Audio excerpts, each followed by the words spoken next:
Dig like a shovel, I'm digging you.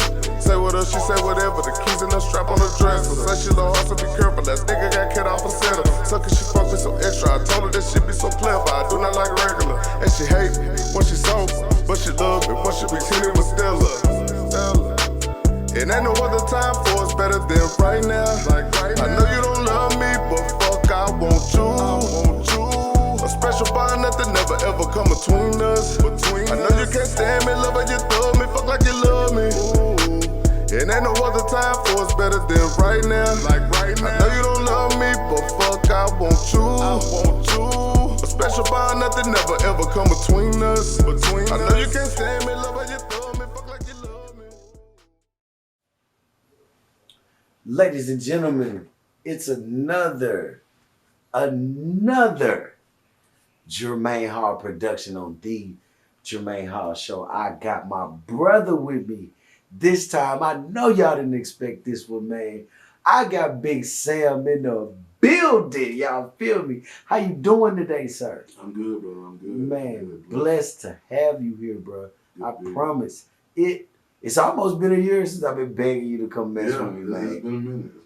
Hey, but you know what? Everything happened right on time because you came at a time where I feel like you and I see eye to eye on certain standards and some things we may not agree on, but that doesn't make it any less special. You know what I'm saying? Right. So once again, I want to say thank you for joining the platform, giving me your time, bro.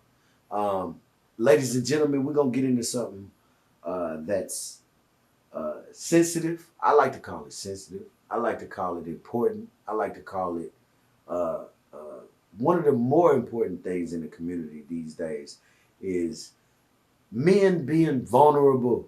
That's not the subject title, but we're going to get real vulnerable this evening, and we're going to start to express some things that maybe you don't get to hear men around you express often, but we're going to get into this thing. You know what I'm saying? Big Sam, yes, sir. You ready for this thing, man? Yes, I am. Already. So, up to now, would you say that your relationships have been successful, or would you label them failures? If there's something in between, you can add that. But I like to use the word successful or failures because it makes you stand on whatever your answer is. So, how would you rate all your relationships to date? I guess. No, I know. I mean, I would have to say that it's a mixture because you could say on one hand, it was a failure because you looked at that relationship and you invested so much into that relationship to where as though you've given your all. And I mean your all as far as like your emotions, your mindset, your everything. And it doesn't work out. And on the other hand, you could look at it as being successful as far as like you've learned, you've grown from it. You know what to accept, what not to accept. You know what type of standards that you would have for yourself now. You know what I mean? You won't just accept anything. You look deeper into a person rather just accept the face value, meaning somebody tells you something and you just go with that. And they continue to tell you that, but you're not seeing the action that comes with what they're saying. Facts. You know. So like I said, it's a mixture of both. I mean, there were good times, and obviously there were bad times because if there wasn't a bad time, we wouldn't be here right now.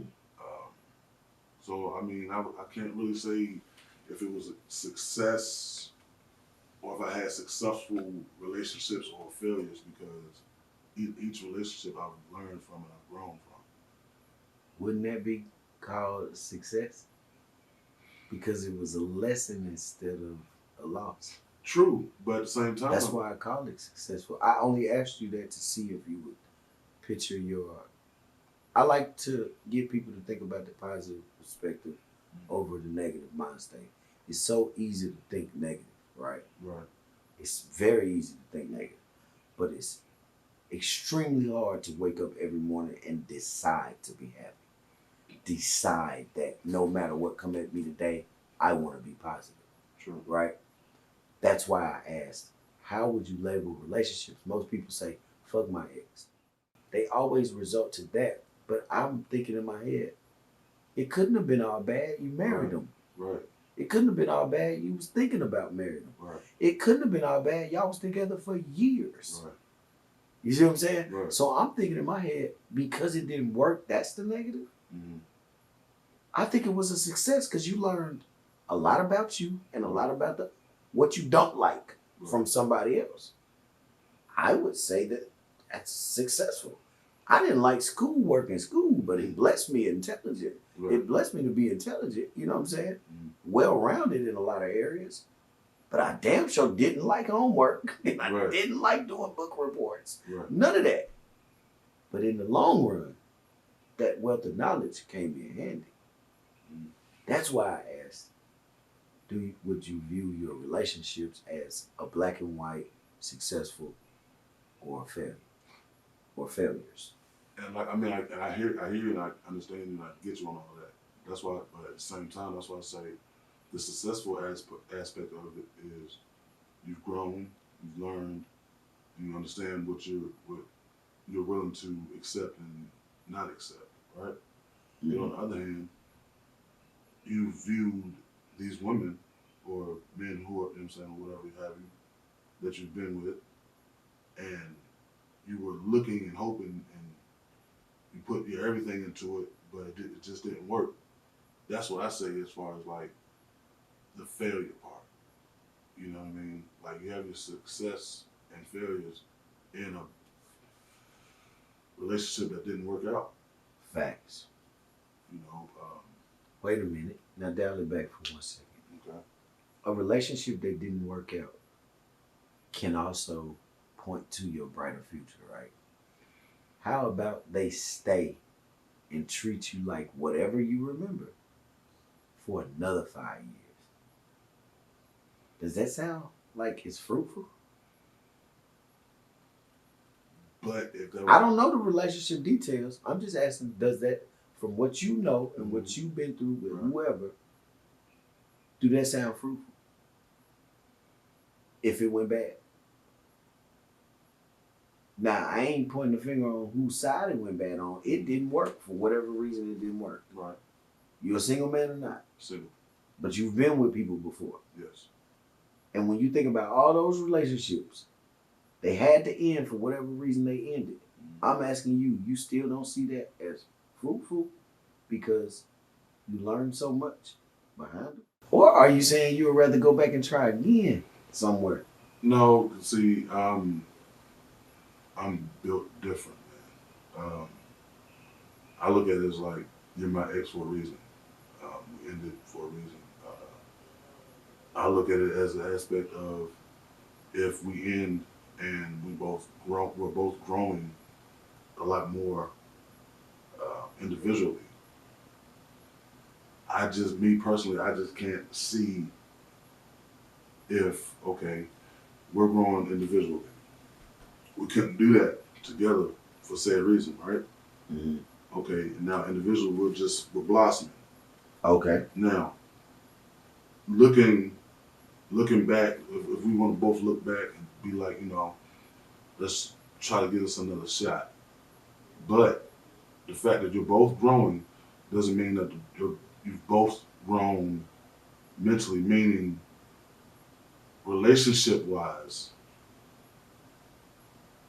The fact that the relationship ended,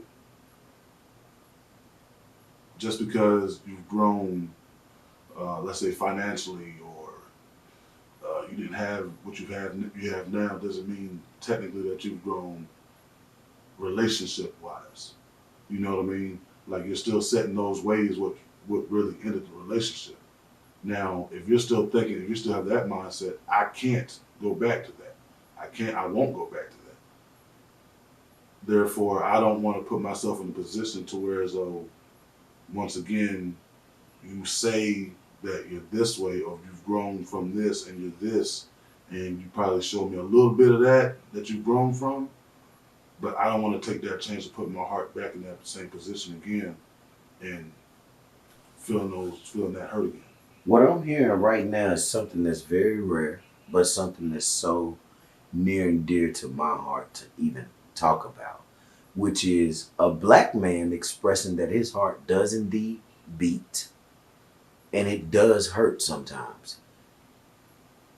What I'm hearing is a black man, a grown ass black man, saying that he can be vulnerable and express himself.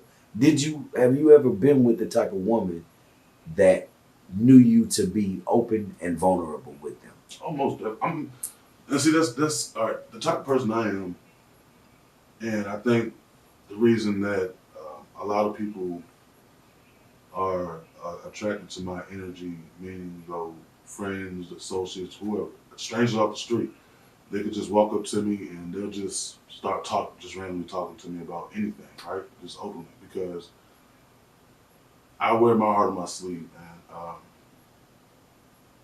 If I have a funny vibe about you or whatever like that, I'll be kind of cautious, but at the same time, I'm not going to be the type to just stick my nose up at you or anything like that. I'll speak to you, I'll say hi to you, I'll say hello to you. But I am the type of person who you can walk up to and, you know what I'm saying, if you're hurt or whatever like that, or if you're having a bad day, I will genuinely take interest in that, because me being the person I am, I want people around me to be happy. You know what I'm saying? I want positive vibes around me if I'm being positive. Which on a daily basis I try to be. I don't think there's too many people that tell you, period, that I'm a negative person. There's not too many people that can tell you that, no, you can't go talk to Sam about such and such, with anything like that. You know what I mean? Like I said, man, I wear my heart on my sleeve, man. I'll give you the shirt off my back if that I know that to be true. I know that to be true. And I don't always expect people to be the same towards me, but what really hurts and disappoints me is a lot of times when I do pour that emotion out and the same doesn't come back in return. You know what I mean? Or people come around you for a hidden agenda, you know what I mean, and have you trying to second guess yourself about should I really give my all to this person, and I hate feeling that way, because me being me, if I'm wanting to be with you, if I'm in a relationship with you, I want to treat that relationship like a swimming pool. You know what I'm saying? Just jump right in. You know what I mean? Jump head first. You know what I mean? Don't hold back. I mean, that's me. Like, if I'm with you, I'm with you. You know what I mean? I don't do that straight off, that side mess or nothing like that, man. All that is just drama and headaches. I ain't got time for all that. So, like I was saying, like. Let me ask you something real quick, man. Okay. Because to me, it sounds more like the pain is still present, right?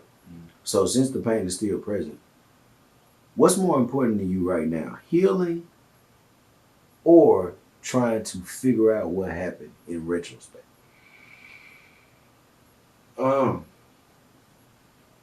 Healing, because I know what ended my previous relationships.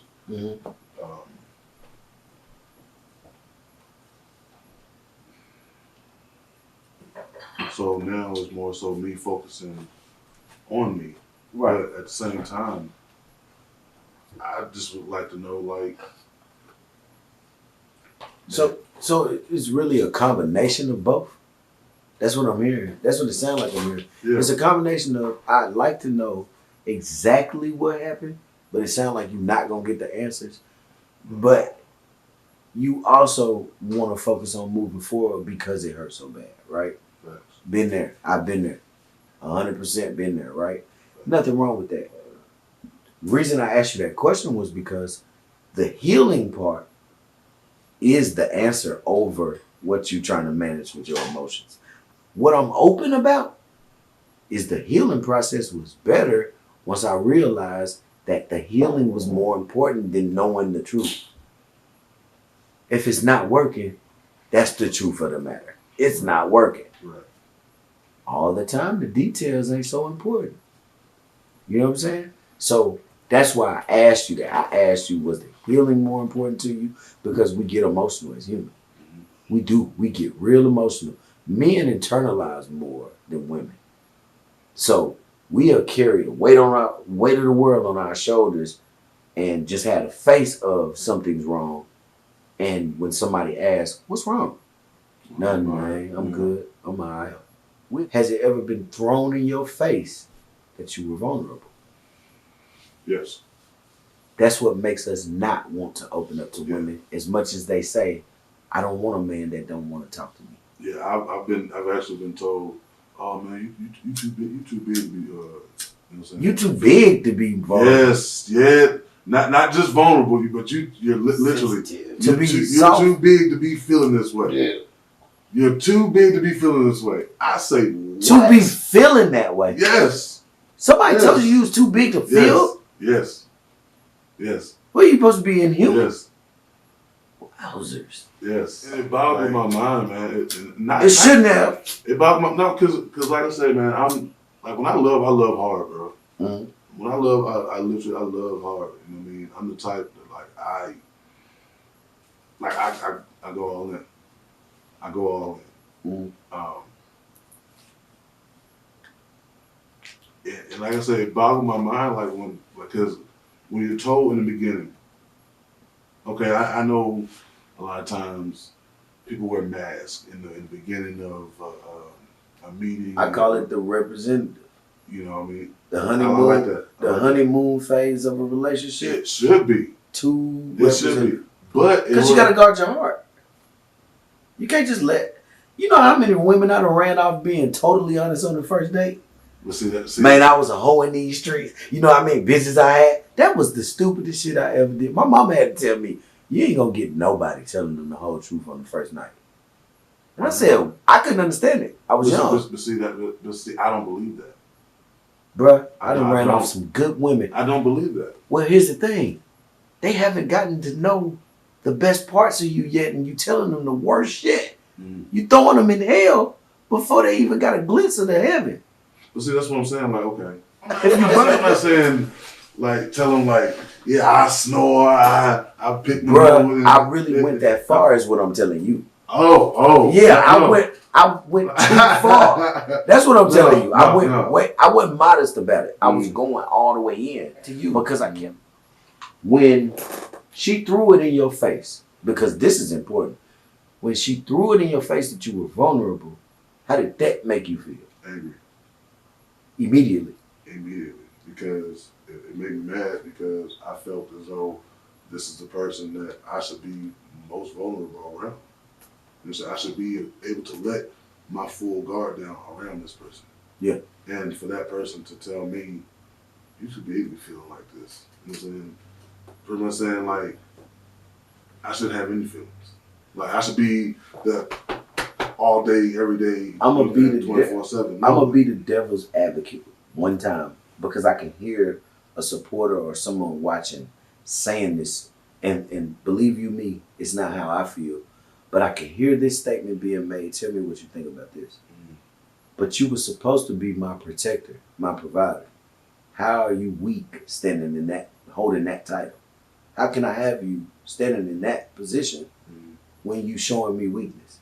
How do you feel about that statement? There's plenty of ways I can protect and provide for you. If I'm giving you a roof over your head, that's number one providing right there. Yeah, but talk to me about the protective part. Does that make you any weaker? No. Showing my emotion? No. There's many ways to show your emotion and you're not being weak. I mean, I could be mad all day. That's another emotion. I could cry to you all day. That's another emotion. But you'll view it as weak because I'm crying. A weak man could easily give into his anger. You know what I mean? It takes a strong man to withhold back that anger. Okay. You know what I'm saying? It takes a really strong man to actually open up and be vulnerable enough to show you his heart.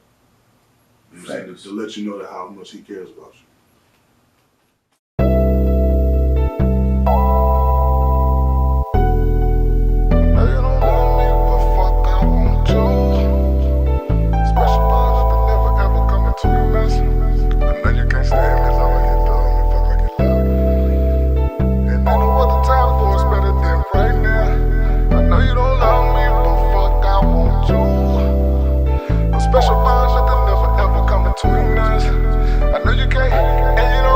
We on the phone, we going back and forth, she tryna back out.